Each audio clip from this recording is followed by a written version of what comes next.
So, welcome everybody,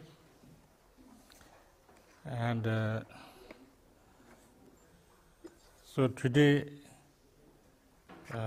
we will go through the text a little bit of the Buddha Nature, Mahayana Uttara Tantra Shastra, and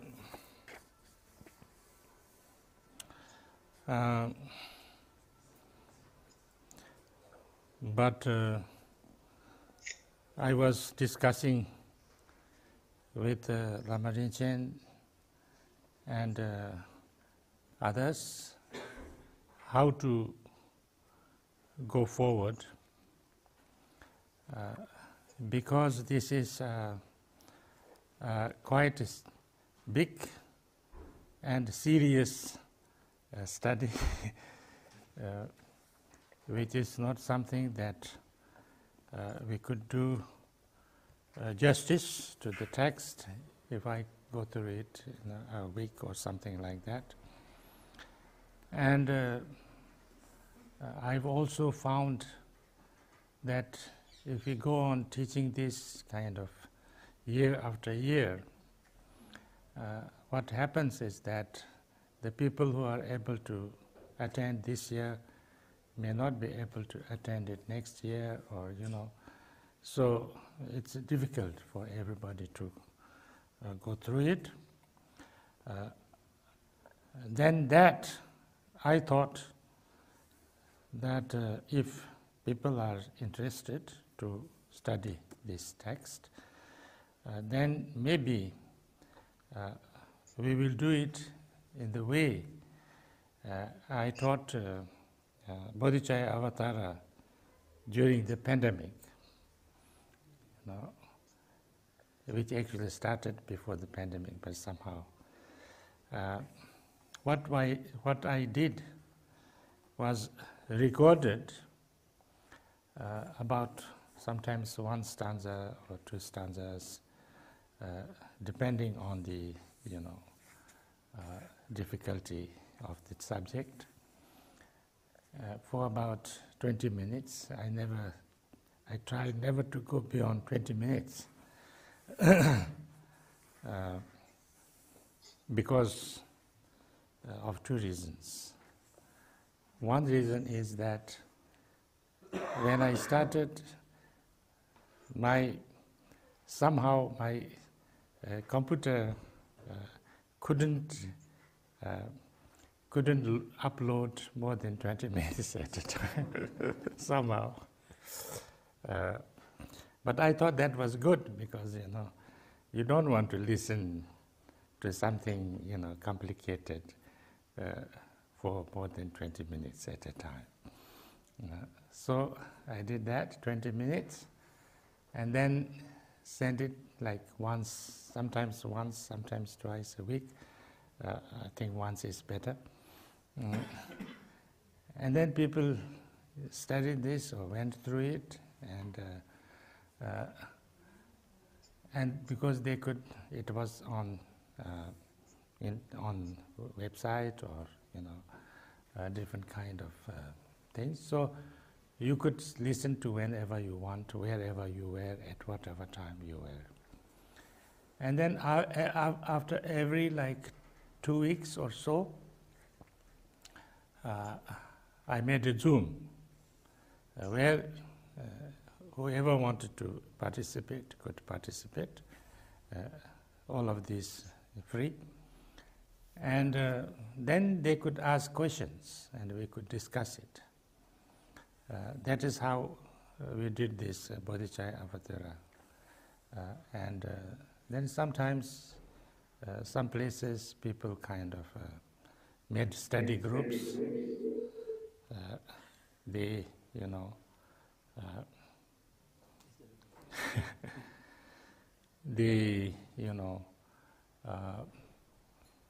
they did, form groups, and among themselves they studied and discussed and things like that. And then if there was any questions they wanted to ask me, they would ask next session. Things like that. Then if you do it that way, then I think it is more like a proper course, because people could study, people could go through it leisurely, and people could also ask questions and discuss. I think I will do this like that, not only for people here, but for everybody, whoever, so that then whoever wants to participate, they can do it. But since it is in the schedule, I will a little bit go through this, from the text today, and another 2 days, I think, later on.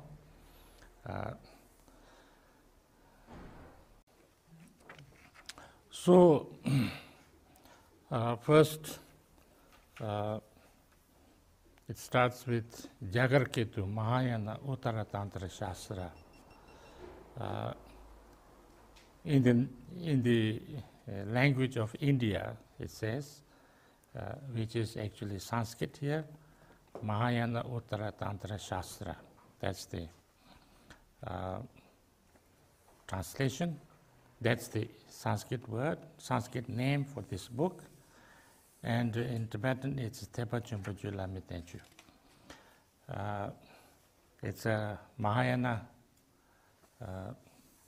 It's a Mahayana, and it's Uttara is kind of very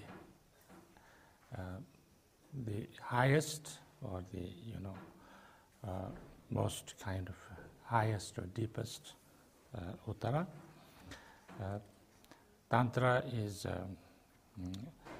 something that is very, abbreviated and very the essence. And this is Tenchu. This is not like Buddha's sutra or tantra, but this is Shastra. Shastra means, there can be two things in Buddhism. One is the, ka, or the teachings of the Buddha, which is called ka. This ka can be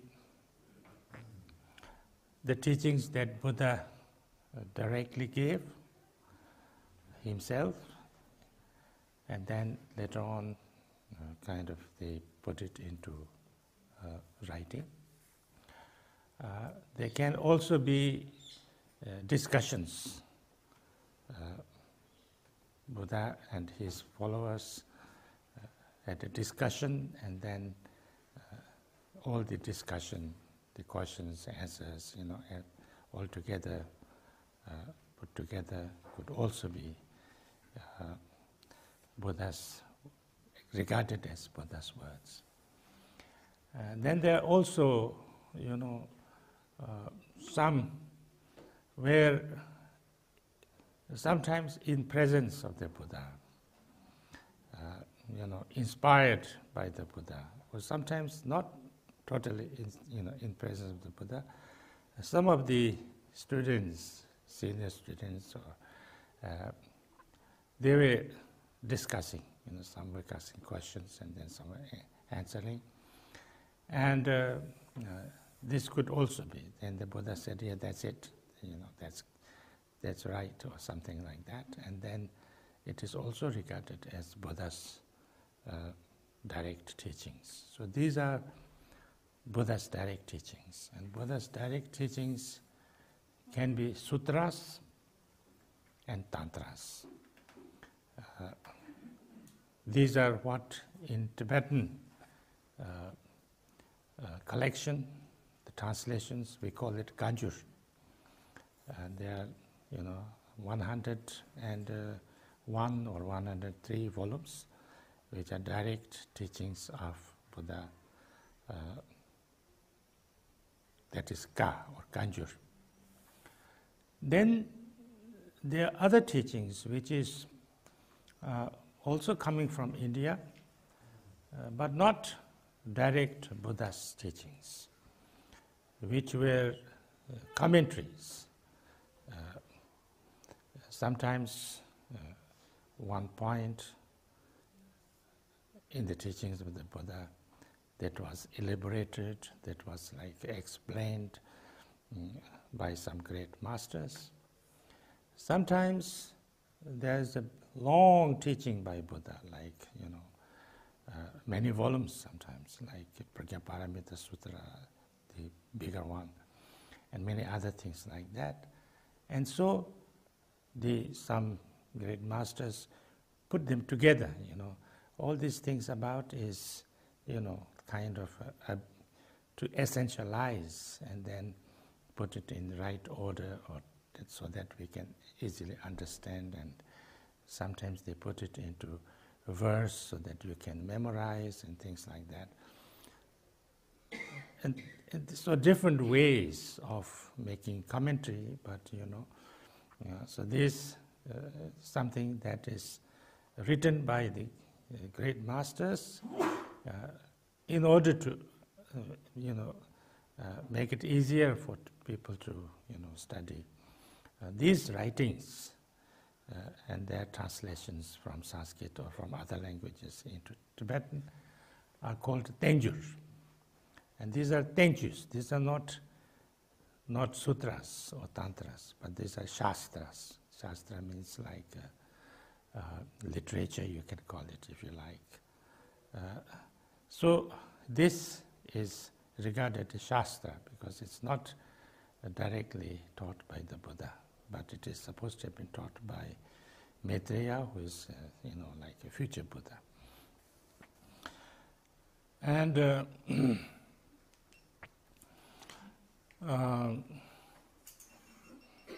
then you have this,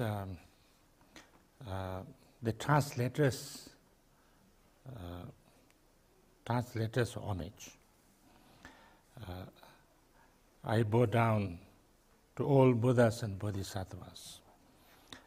This is not the part of the text, it's the translator's homage. Now this is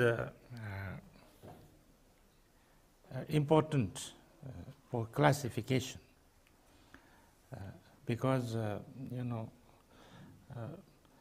actually it was usual, in this, any system that either you, before writing a book or even translating, you would make an homage before that to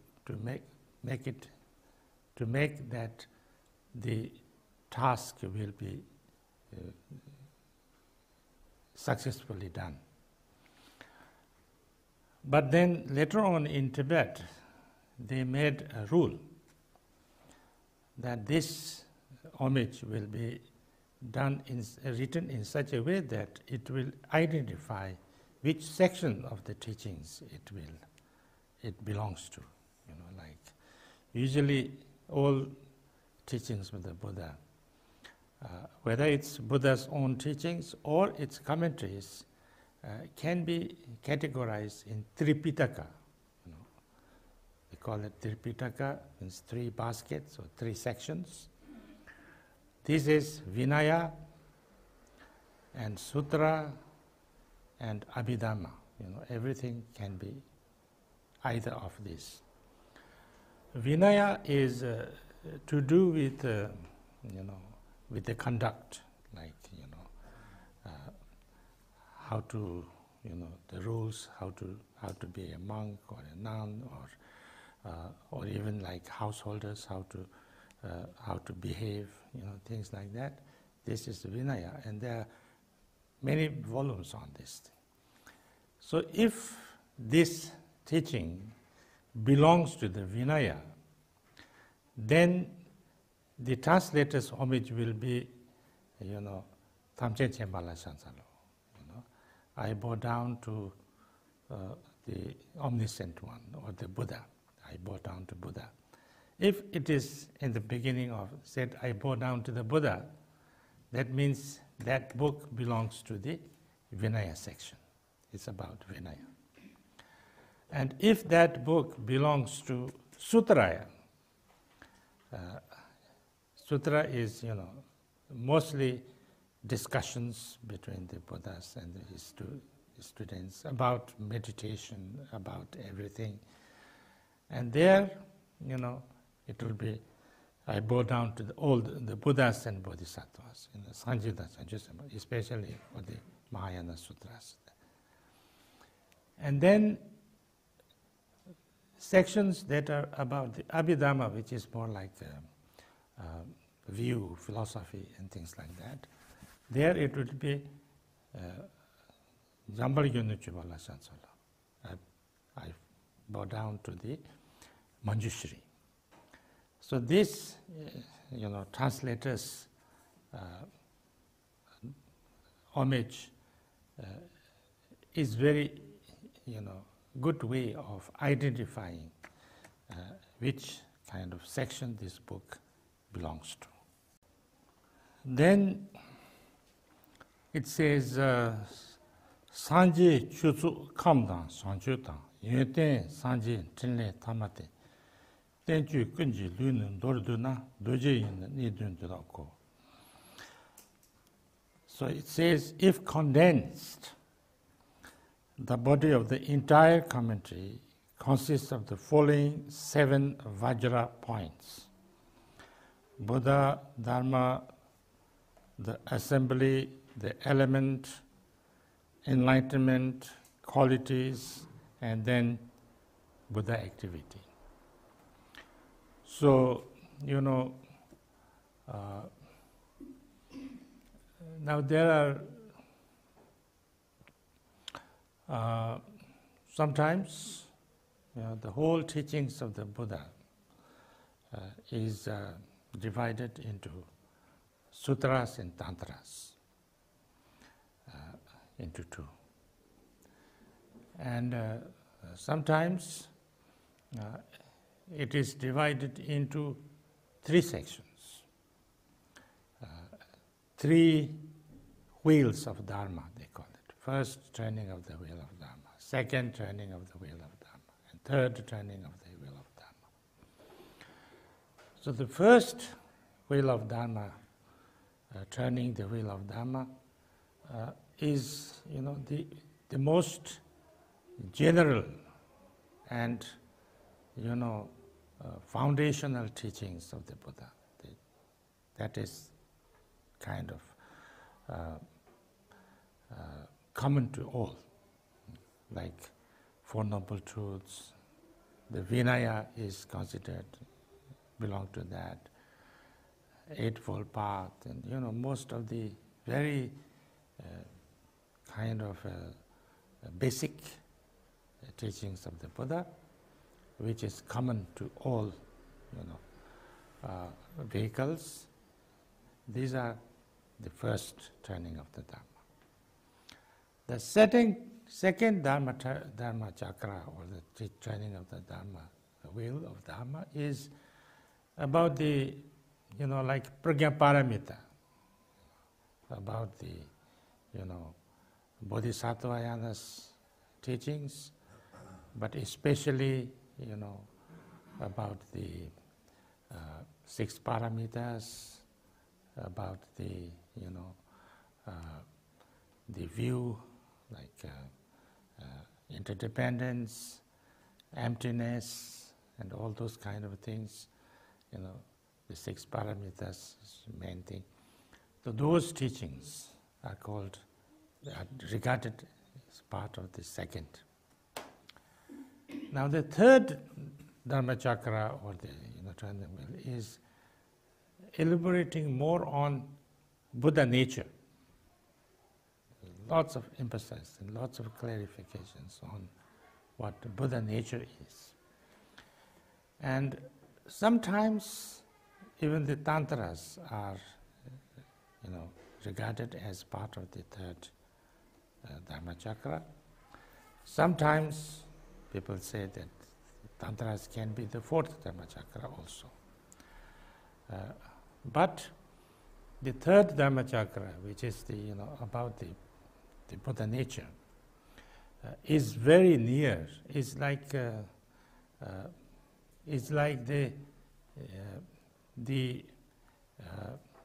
gap to the direct filling the gap between the sutras and tantras.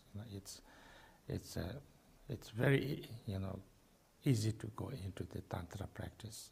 It's an introduction to the tantra practice, and so therefore these three, and this set of teachings belongs to the third Dharmachakra. And there are many sutras taught by Buddha also belonging to this third Dharmachakra. And there are some sutras which exactly are the same as this one, So therefore, some sutras are kind of totally the same, exactly kind of as this also. And so this text is very important, because if you really understand or study this text, then you are able to understand any sutra that you read which belong to the third Dharmachakra. So therefore it is like, if we can really understand and study this text, it is kind of opens your door to read and understand all the sutras that belong to the third Dharmachakra. That's why this is very important. And not only that, but then it opens your door to the tantras, to this Vajrayana, particular Vajrayana tantra practices, because that's the basis of Vajrayana also. So now this text has 4 chapters and 7 points, 7 sections, what they call Vajra points. So these Vajra points are about Buddha, 1 point, Dharma, 2, Sangha, 3, here it's translated as the assembly, but I think Sangha is not always assembly. Sangha, then it's called calm, but here it's translated as element, and that's a calm is a very difficult word to translate. Basically, it's the Buddha nature, our true nature, that. Then enlightenment, our true nature when it's totally, awakened, that's enlightenment. So the calm is when it's not awakened, and enlightenment and how it is when it's totally awakened. Then qualities, if your true nature is awakened or kind of exposed or actualized or completely understood, and then what kind of things will happen, what qualities, that is the qualities. Then Buddha activities.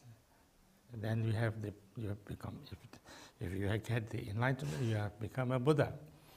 So if you have become a Buddha, how would a Buddha do things, activities? So these are these 7 points, and with these 7 points, everything is understood. So then, Deda rongse ni ji jendilwa korlom chekin sunchi japindor legilin nisum risate yeno lode jaju evales.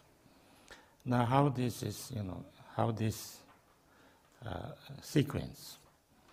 In the above order, which presents them in a logical sequence, these Vajra points should be known to be derived from the sutra requested by King Dharanishwara. There is a sutra called Requested by King Dharanishwara. So this is coming from there. It's a commentary from there. The first three stem from its introductory chapter, and then the latter four from its chapters. So, it seems that sutra in the introductory talks about Buddha, Dhamma, and Sangha, and then there are chapters on this particular, other four chapters. So, on the properties of this, those who possess understanding and the victorious one. So, that's the order. Then, Sanje Luchi Chulim Popitsu Tsuli Nimbo Yeshi Kantontar Yeshi Tetos Shunchi Chu Topsu Senchen Kandun Shechu Namtonde. From the Buddha stems the Dharma, from the Dharma, the assembly of noble ones, from the assembly, the attainment of Buddha nature, the element of primordial wisdom. The wisdom finally attained is supreme enlightenment, the power, and so on, thus possessing the properties that fulfill the benefit of all sentient beings. Say like first, when you talk about these things, the sequence, there's Buddha, the Buddha became enlightened. And so we cannot discuss anything about Dharma or the Buddhism without Buddha. So therefore comes the Buddha first. And then the Dharma is taught by the Buddha. Dharma is actually the experience of the Buddha. As I said yesterday, Buddha is the teacher, but Buddha is also the experience of awakening your full potential. That is also Buddha, and that's done by the prince called Siddhartha. But he was not the only one. There were many Buddhas before, and there will be many Buddhas in the future. Anybody from here can become Buddha also. And so therefore, first the Buddha, and from Buddha comes the Dharma. So that's the next is the Dharma, because Buddha, his experience is Dharma, but his teaching is coming from that experience, so that's the Dharma. So from Buddha comes the Dharma, from Dharma comes the Sangha, because Sangha is the people who practice the Dharma. People who experience the Dharma and who study the Dharma, who practice the Dharma. From there comes the Sangha, and Sangha can be of different levels and things like that. That's the Sangha. So, Buddha, Dharma, Sangha. Now, Sangha, how can their Sangha be? How can somebody become,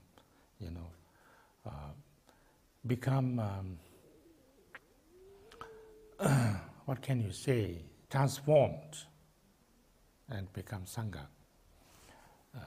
Because there is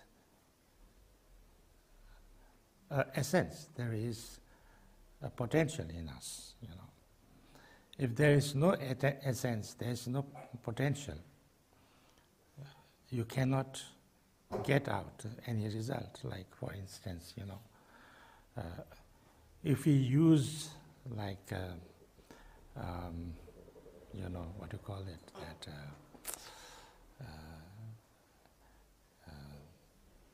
there's a nice oil, in Spain and olive. So if you squeeze olive, you get oil, because the oil is there in it, in its essence. There's oil. But you squeeze like a rock or a sand, you can't get oil because there is nothing there. There's no essence. So therefore, if we try and practice, we can become better, we can transform, we can become enlightened because we have the essence, we have the potential. If we didn't have that, we wouldn't be able to, we can increase our knowledge, our wisdom, our compassion, our, all our positive qualities, because the seed is there, the nature is there. If nature was not there, then it would not. So therefore, it's very important to know that there is this element, there is this nature, there is this seed. So then talking about that nature.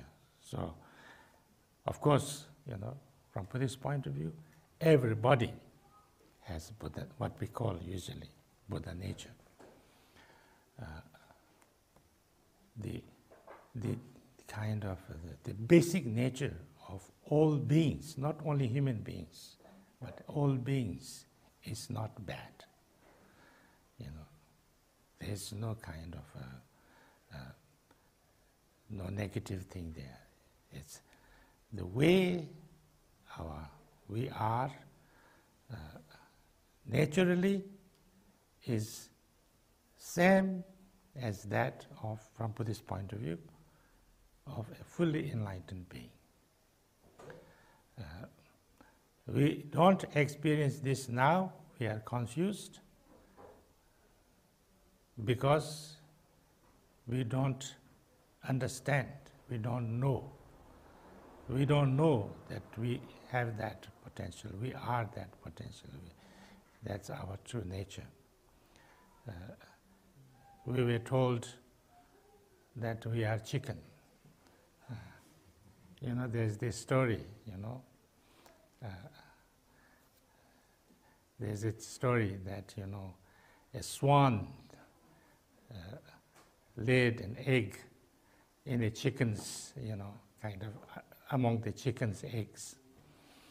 And then the egg hatched, and there were lots of chicken.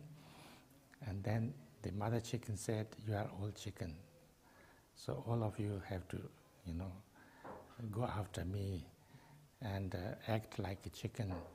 And you should not go near the, lake or river, because if you fall in, you will drown. Don't try to fly because you cannot fly. You are a chicken." So the little, swan thought he was also a chicken. So he was, running after them. And he was a very ugly swan also, because long legs and, this the worst kind of a chicken. What kind of a chicken? But he was always chicken. And then, it grew up into a, swan, but he didn't know. So he thought he was a chicken. And another swan then came to this area. And he says, "What are you doing here? Why don't we go and swim in the lake?" He says, No, I'm a chicken. I can't do that, He says, "No, you are not a chicken, you are a swan." No, I'm chicken. No. This is my mother, these are my brothers and sisters, we are all chicken. How can he be a swan? So it was impossible, And then it took a long time for that another swan to make this other, go to the water and look into the reflection. And then, after a long time, he didn't get to go there for a long time. Then what is this? This is not chicken. This is not me. And like that, it took so long for the to recognize that he was actually a swan. And once he fully recognized that he's a swan, then he found that actually he could fly, he could swim, it's like any other swan, So it is said that we are like that too, We are like, we are actually Buddhas, but we don't know we are Buddhas. So we are taught how to see, I'm this, man or woman or child or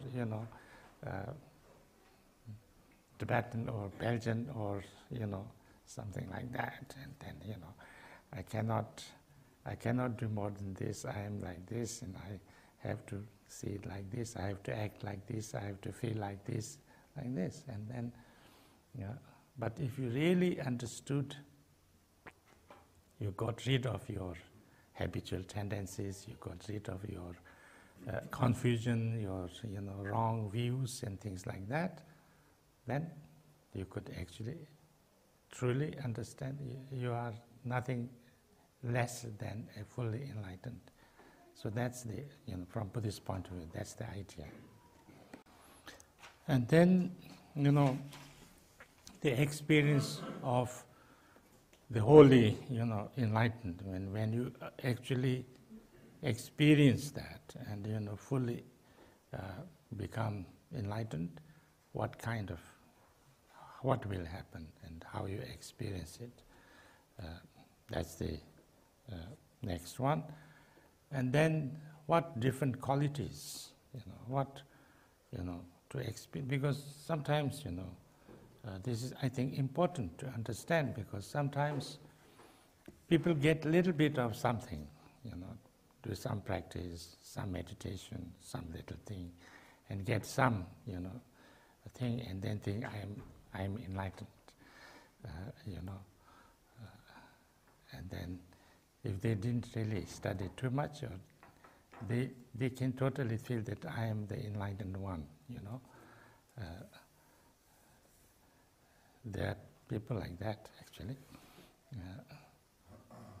One time, one person, did a 3-year retreat, and he came out and says, "I'm enlightened. I'm enlightened. And why don't you recognize me as enlightened?" He wrote to his teacher. And his teacher said, "Don't be foolish. You are not enlightened." He says, "No, I'm enlightened. You don't know. You are not my teacher anymore." So you have to know what really are the qualities or the experience of the enlightenment, and then what true qualities are there, and how, if somebody is really enlightened, then how he or she would act, and things like that. So that's the 7 points that is discussed. So I think I will stop here tonight, and if you have any questions so far or not related with it also, you are most welcome. Yes? When this teaching of 30 minutes will start?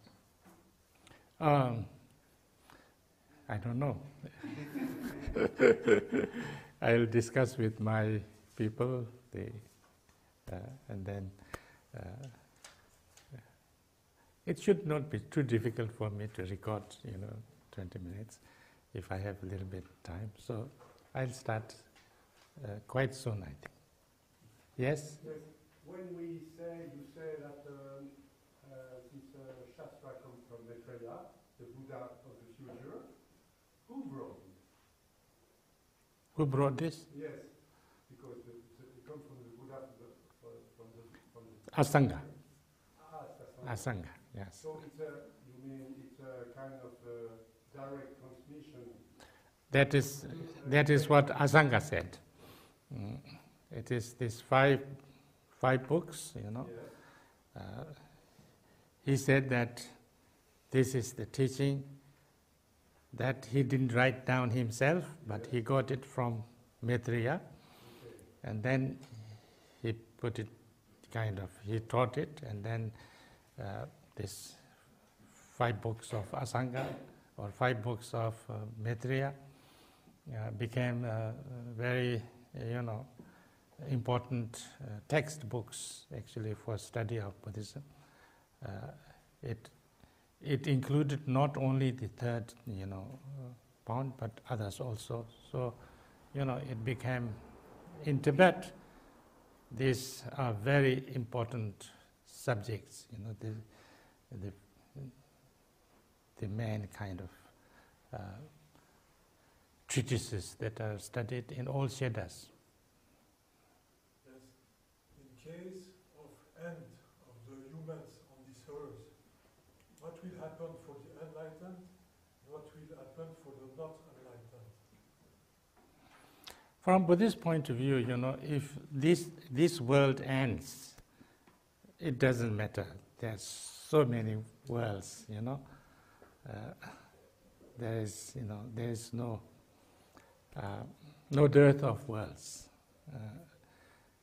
because actually you can see, even the scientists can see, there are solar systems after solar systems, and the galaxies after galaxies, and there is no end, because the space has no end, so there is no end. I don't know why people don't talk about this in the schools. There is no end. The universe, what we call one solar system or one even universe or one galaxy is just one, yeah? And there are countless of them, what people now think that, they find human beings only on this earth, so they think that is the only place. That's just, because we didn't even go, if you think about the whole universe, we didn't go even this far, so how do we know? And on top of this, from Buddhist point of view, there could be any different, there could be, if we, when we look at the, there is a kind of a video I've seen that where, there is a kind of a person lying down on the, and now that person, if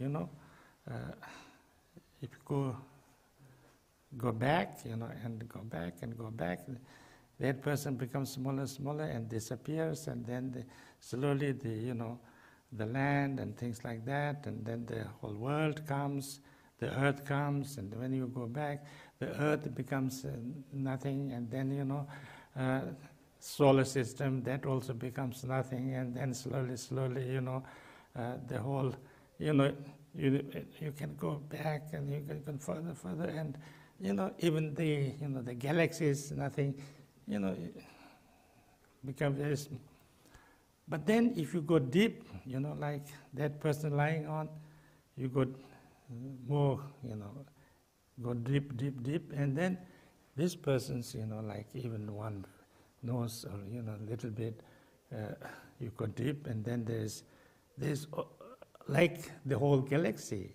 And so go in, and it's kind of, it has the same photo or same as that of the whole universe, So what it shows is that, the way we see things is just the way we are the way we are, you know. The way we are, we can see what we can capable of seeing in this human structure. But you know, how things are is not just that. It can be totally different, you know, many different. So therefore there could be even different, you know, different worlds in this very place, you know, because if you, this is the, you know, kind of, I don't know if I want to talk too much about this, but you know, the Dalai Lama wrote a book about his discussions with the scientists, you know. He said, a world, is it world on the speck of dust, a whole universe on a speck of dust.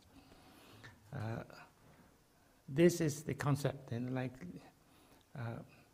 so you have this whole, you know, like we have this earth, but what is the earth made of? You know, the earth is made of 5 elements, and this, you know, the atoms, you go into atom is made of subatomic things, and then each of these you go down, down, down, and it's almost made of nothing, yeah?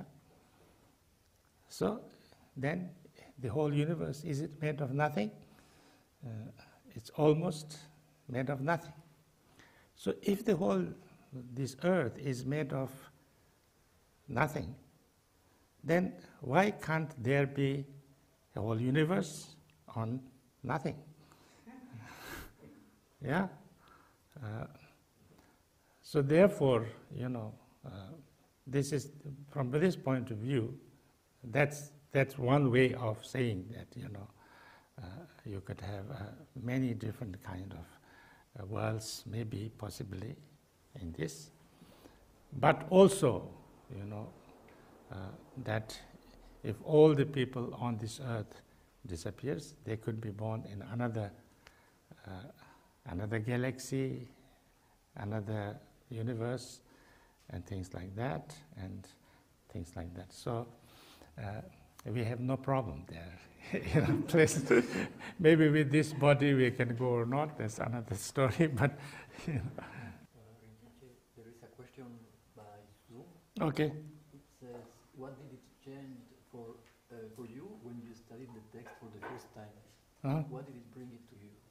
What? What did it bring it to you reading the text for the first time? What did it bring to me?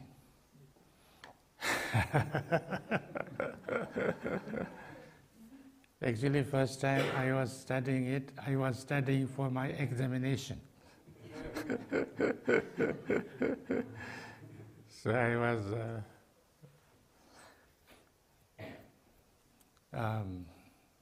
it was, I don't really know, I don't remember what brought it to me. I think I found it interesting, I think. I found it interesting.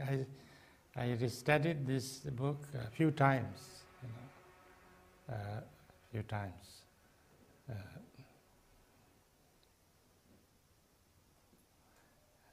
Yeah.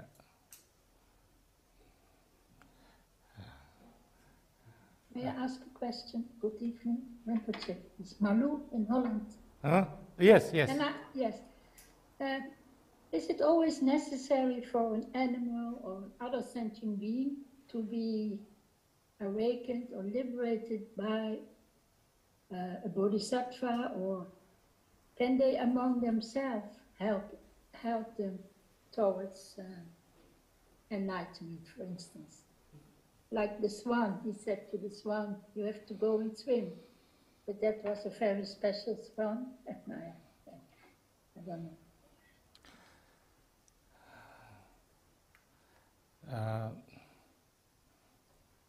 Actually, it's said here also in the text also that actually, you know, this you can do it only yourself, you know. Oh, You can only do it yourself.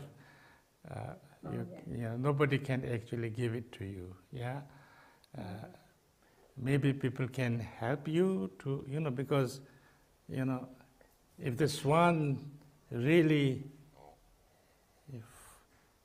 is convinced of his being a swan, he can do it himself, no, or herself.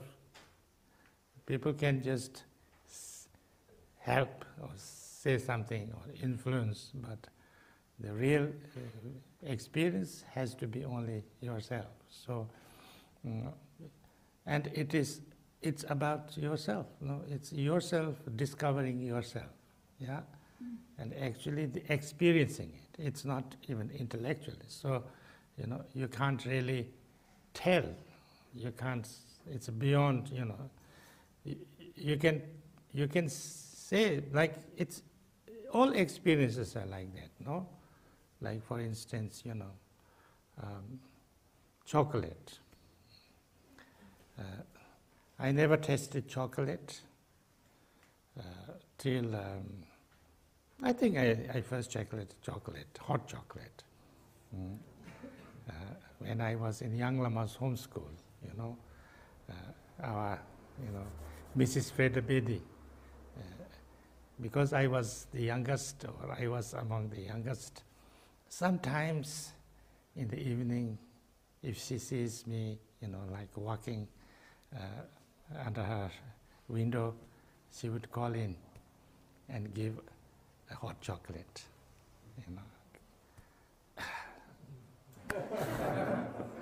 hot chocolate, And then, since then, almost every night, I used to walk.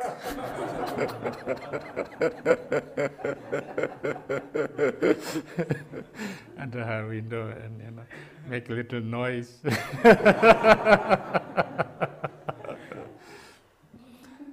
But that, the chocolate, this taste of chocolate is, taste of chocolate, no?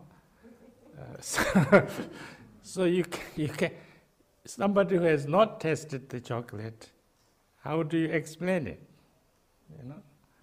You can say it's sweet, but there are all kinds of sweets, it's not the same. Yeah?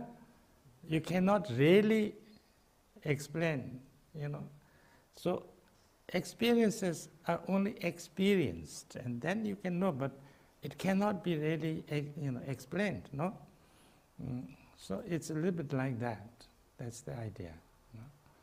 So therefore, it has to be. It cannot be explained really, truly, exactly, but it can be experienced. Yeah. Yes. Earlier you said, Rinpoche, that the direct teaching of the Buddha is called Ka. Yeah. Is it in Tibetan? Yes. And is there another translation? You said it's difficult to translate. Can you really translate it? What was the translation? What was it? It was element, the come. Oh, element. That's like, yes, it's come. Come. It's like element, but what does element say? So there's Ka and there's Kam. No. Ka that's two different things.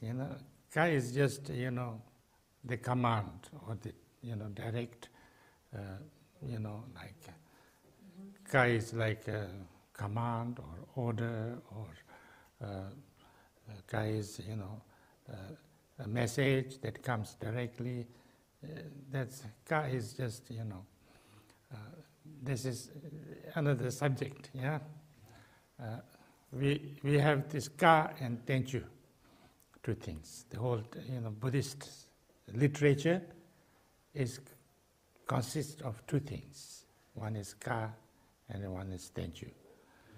Tenchu is Shastra, that means like the commentaries and the scriptures. Ka is more like a scripture, like in Christianity, Bible is Ka. Well, more or less. More or less, because it's written by different people, but maybe it's supposed to be the direct teaching of just Christ. And Teju is, commentaries on that. That is the Shastra. That's one thing. Now Kam is, it's just like nature. Nature. So it's talking about Buddha nature. Actually, it's about the Buddha nature. It just talks about Buddha nature. That's the Kam. Explanation of that. Yeah. Okay, then, thank you very much. Tangche Jiba Nye Torne Nyepe Dana Shega Nanje Wala Jiba Shige